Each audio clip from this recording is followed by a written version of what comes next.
Hello mga paps, usapang sasakyan ulit tayo. Pag-usapan naman natin ngayon ay yung tungkol sa water pump ng gasoline or diesel engine. No? Gasoline and diesel engine, meron po nitong water pump. So meron po akong example dito ng water pump. So ito po yung water pump. No? Iba-ibang size po ang water pump. So mapa diesel at mapa gasoline engine. So, ano po ba ang purpose nitong water pump? So, ang purpose po nitong water pump, ito po yung nagse-circulate ng coolant o ng tubig o ng coolant sa cooling system ng makina. So, ito po yung nagse-circulate, no, para po hindi po mag-overheat yung sasakyan, to prevent overheating. So, iyon po ang purpose nitong water pump. So, pag ito po ay sira na, no, ano po ang mangyayari sa engine? O, yun po, nasabi ko kanina, mag-overheat yung sasakyan. O, delikado po, pag nag-overheat, pwede pong ma-damage yung engine, lalo na po yung cylinder head. So, pwede po yan mag-crack. Engine block, no, ganun din po yun. Pwedeng ma-damage. So, ito po, water pump, may tatlong paraan po para ma-test po kung okay pa siya, no, o kailangan ng palitan. So, unang test po, ginagamitan po ito ng pressure gauge. So, para makita yung pressure ng tubig, no, malakas pa siya.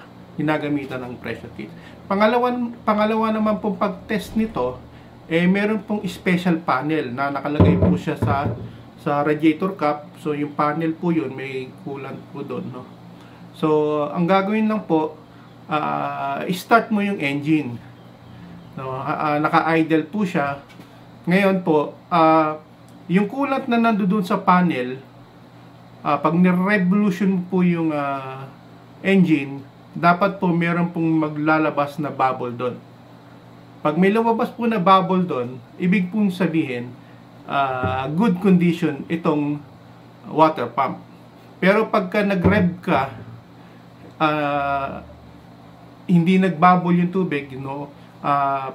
Okay, pantay pa din yung tubig, hindi siya nagbabubble, So, ibig sabihin po nun, may problema na po itong water pump.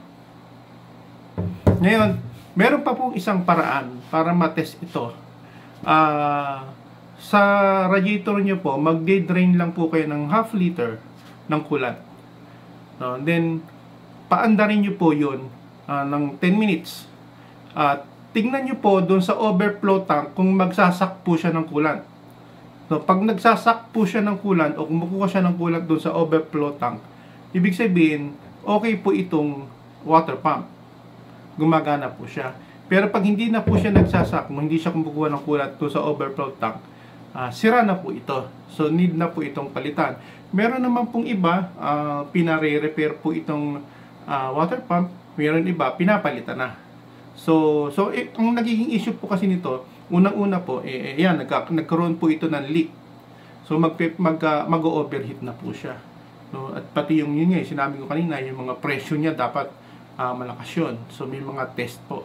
So, pagka mahina na at may leak na, so dapat na po itong palitan. Itong water pump. So, yun lang po, konting kaalaman.